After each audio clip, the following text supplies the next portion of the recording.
الدنيا أجبتي إبارة لقابتي هذا جنك أروستي أو رهكي توماس. السلام عليكم ورحمة الله وبركاته. ولا ليه قالي وائل سلامي دمان ميل والبا الدنيا كجوبتين. فضلا هدي أكو عصبتها جنال كينا سبسكرايب لايك شير كومنت إنه عاوي. reer TikTok idinkan waa idin mahadcelinaa sida quruxda badan ay garab istaagteen ay sharafteen waa idinkaga mahadcelinaa iyo waliba subscribe-ka igu sharafteen ilaahay ha idin xafido meel kasta dunida aad ka joogtiin Allah ha idin barakeeyo waa mahadsantihiin walaalahayga qaaliga horta caawa intaan u guda galin mowduuca aniga aan ka hadlaayo waxaan idinkaga sheekeynaa sheeko yar oo aniga iyo gabar yarna dhaxmartay waxay tiri habaryarey waxaan ku weydiinaa islaamihiina markaa weynaatiin 40 kor u dhaaftiin wiilal yar yar oo 20 jir oo ilmihiina ku face maxaa iskugu feereynaysiin oo saqiir soo jinaysiin annagana waxaa noo reebteen dhahday odayaashii oo dhanaan dhuuqa ahaay ciridka bas ku qoslaay bidaartana halkaas joogta xaraam ma ahan oo ay dhahday ma ilaahay ka cabsatiin ma ka cabsanaysid miyaa ay dhahday 20 jirka aad soo guursatay oo wiilkaaga la eg inuu wiilkaagana oo guursado islaan adig kula eg oo kugu daydo oo ku dhaho hooy macaan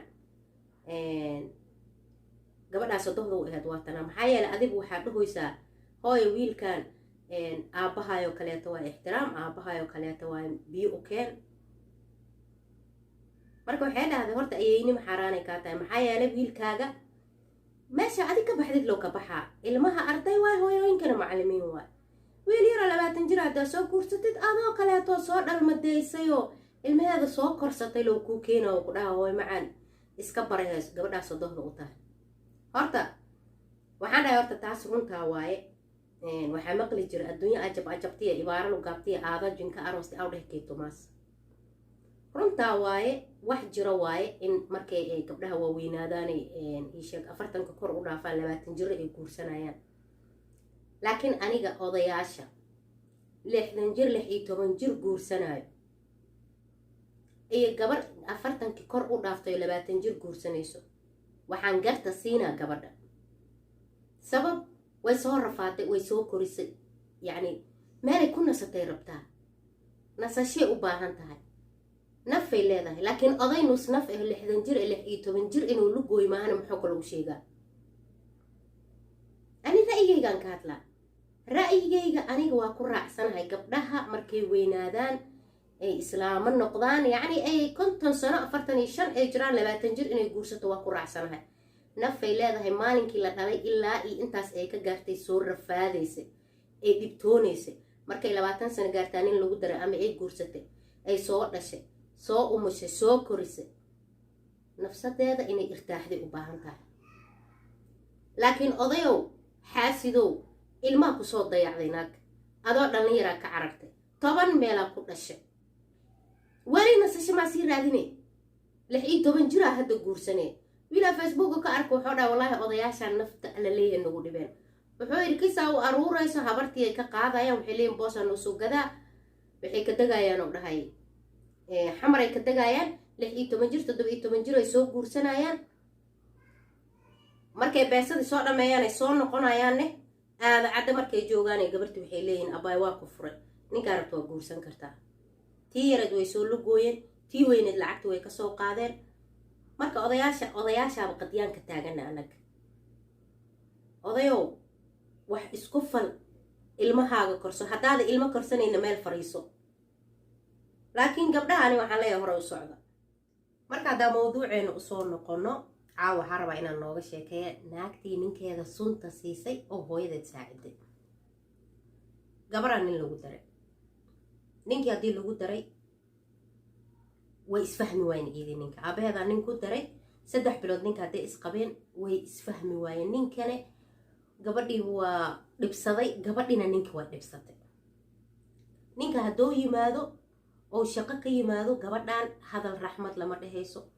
ma ixtiraamaysa asagana ma ixtiraamayo markasta mucasab waa xanaaq badan yahay marka gabadhan waxay tiri waxay go'aan ku gaartay ninkan inay disho hooyadeeday ay la tashatay hooyadeeday u tagtay waxay tiri hooyo waxaan rabaa ninkan inaan dilo kow aan ka siiyo meeshii la rabaa la igeeyo hooyadeeda marka waxay tiri anaa ku saacidaayo ina adiga dishayne ma la ogaanayo kow aan ka siinaynaa ani adaa isugu tagayno ma fahante balse qofna ha u sheegin laakiin hal sharadaan wataa waxaan ku siinaa sun cuntada ugu daree qado quraac casha ugu daree ma fahante sunta dhaqsi wax ma dilayso bilooyin adiga 2 bilood bil kadib bil iyo bar kadib oo dhimanaa maalinba maalinta ka dambayso yacni si batii ah oo u dhimanaa tartiib laakiin hal mar kawma ka siinayso markoo dhintane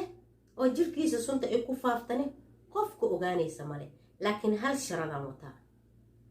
wax walba oo ku dhaho iyo si walba oo kuula hadlo hadalku waa u qaboojinay waxaasaan rabaa hadduu ku dhaho abshir min cuyuuni tinteena leedahay hadalkiisa hadal ma kor saaraysid marka waxaa waaye wiilka hadduu hadlo gabadhan gabar kibir lagu soo koriyo waaye oo badraanad ahayd kelmad hadduu dhaho 10 ay ugu jawaabeen wiilkaana gabadhan indhahaba ma ka qaadi kara hadduu arko inuu liqaa qabanayso reerkaas ma dhaqmaayo marka gabadhi wiilka ma rabto wiilkina gabadha ma rabo marka waxay dhahday aniga suntaanan ku siinaa suntaan waa u dhidhibcinaya meelaan guriga kaga qarinaya qofna ma arkays inay aragta lama rabo waxaana kuu ballan qaadaa inaysan qofna ku ogaanin tartiib maalinba maalinta ka dambayso waa ku tagaa saasoo kugu dhaafaa adigana xornimadaada kuu soo laabanayso maxaa la dhahaa isheeg meesha aragtidaa ka baxee okay ay dhahday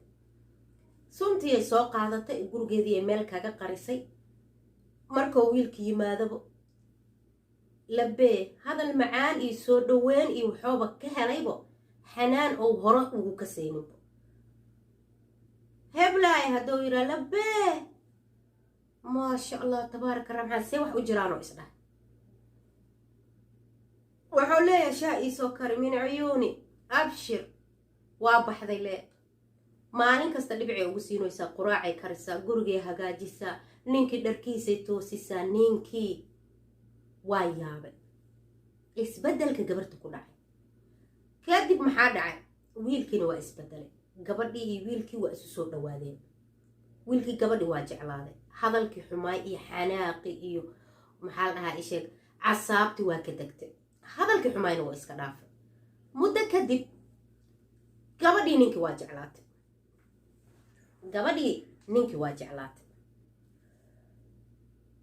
bil camal markay u dhiman tahay oo naagtii ninkii ay jeclaatay hadiyadu u keenaa surprise maa la yidhaha mufaajico u sameynaa iyadana sidoo kale hadiyadii ay kaga farxinay asagoo ogeyn ay u keenay ninkii iyo naagtii subxaan allah casalay isku noqdeen gabadhi waa fikirtay waxay tiri suntii horta way ka joojisay hal bil markay u dhiman tahay suntii joojisay waxay tiri ninkan waaba jeclaatay asagana waa ku jeclaadaye waana dhiman rabaahe maxaa tale ah maadaama aa bil dhan aa sun ku waday way baxda hooyadeeda u tagtay waxay tiri hooyo wax ma kuu sheegaa aniga ninkii waa jeclaaday asagana waa i jeclaaday suntina jirkiisa way ku maqan tahay baagigine kisti dhinneedne way taalaa oo ayaamahan waa ka dhaafayo ninkii waa isfahanay tafaahumaana dhex maray waa isjeclaanay asagana casaabtii waa iska dhaafay iyo qayladii anigana sidoo kaleeto waa isku fiicnaanay maxaa sameeyahay dhahday markaasay tiri talo anaa kuu haayo horta waxay tiri xanaaqi ma iska dhaafay haa waxay tiri horta kitira zacal yaqtala alxub xanaaqa badan jaceylkuu dilaa ani sun kuma siinin waxaan rabay oo keliya inaa nolosha wax kaa baro waana ka baratay alxamdulilah sunna kuma siinin daawona kuma siinin dhah biyaan dhalo kuugu shubay waxaana rabay adigana maskaxdaada inay degto asagana maskaxdiisa degto oo isfahantiin waxay tiri tafaahumka muhiim waaye jaceylka ka horna kalsooni in la abuuro xub lixaalo may kafi kadib uu jaceylka imaado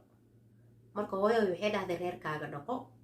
wax kaa halaabaya malahan sunna kuma siinin biyo caadihan ku siiyey ma fahamtay daawona kuma siinin oo ninka kuuma soo jiidaynin laakiin darisil xayaa leen ku dhigaayo ma fahamtay xayaatada inaa wax ka baratid leen rabe marka tafaahumka muhiim waaye kalsoonidana muhiim waaye jaceylka ka hor in la abuuro marka asxaabtayda qaaliga caawa sheekadaasaa jeclaystay inaa idinla wadaago fadlan haddii aad ka hesho videoga subscribe like share comment inuga caawi aada u mahadsantihiin